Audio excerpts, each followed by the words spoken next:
All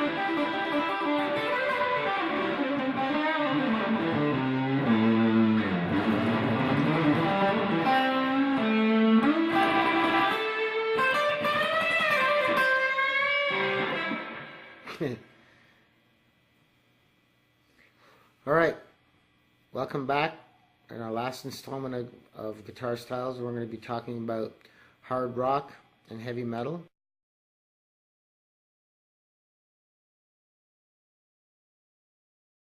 So as we move up in history, the sounds got a little bit dirtier, and there's a whole nother type of music being born.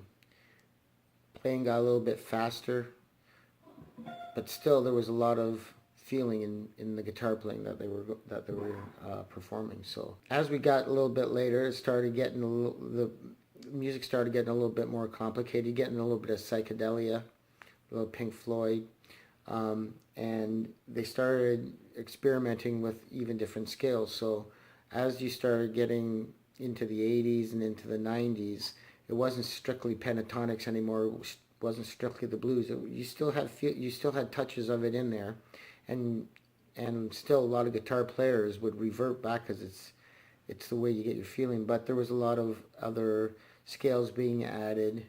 You get someone virtuosos like Randy Rhoads, who started putting classical scales into their songs with Ozzy Osbourne, and someone like Eddie Van Halen, who started doing all like the tapping stuff,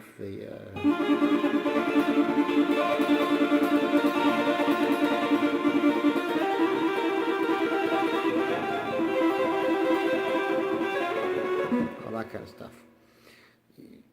stuff that wasn't being done before. So all these groundbreaking innovations was happening in guitar. People were learning how to play. Not only that, but the guitar itself started getting cheaper and started being mass produced. So there was more access to guitars, and more people were being able to afford to play. The innovators of heavy metal would be Black Sabbath back in the late 60s, early 70s, and bands like Deep Purple, and bands like this kind of stepped away from the traditional blues and traditional songs and way of writing songs, and they went like blues with a lot of feeling, but the feeling wasn't sad. It sounded very angry. A lot of overdrive, a lot of guitars, two guitars sometimes to double up on the power, bass, drums. The drums got more elaborate, more heavy. They still kept a bit of a 4/4 time in a lot of songs, but started to progress out of the blues and start to get a lot more elaborate. So when you're looking at, especially around the 80s, when it just blew up and you're listening to songs and you're listening, and if you're a guitar player, you were listening to the song and then the solo. And it was almost a separate thing. You almost could listen to a song just for the solo.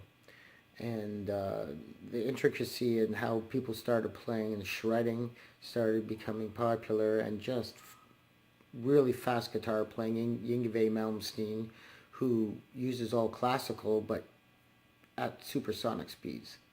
So we look at that type of guitar playing, and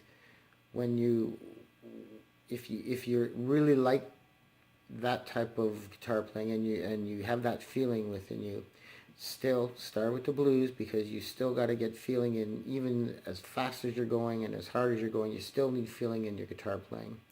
Start with the blues, work up, and then as your dexterity starts getting better and as your timing starts getting better, you can start speeding up. There's a lot of guitar lessons online, and I've linked to a bunch of lessons if you've gotten to that level and you want to start progressing past that. Also some links to some of the guitar players that I think were innovators in guitar playing and are just absolutely fantastic guitar players. So this is the end of my blog series. I hope you've liked it. I hope you liked all the links that I've attached and the videos to watch. It's been really fun doing it, and keep on playing.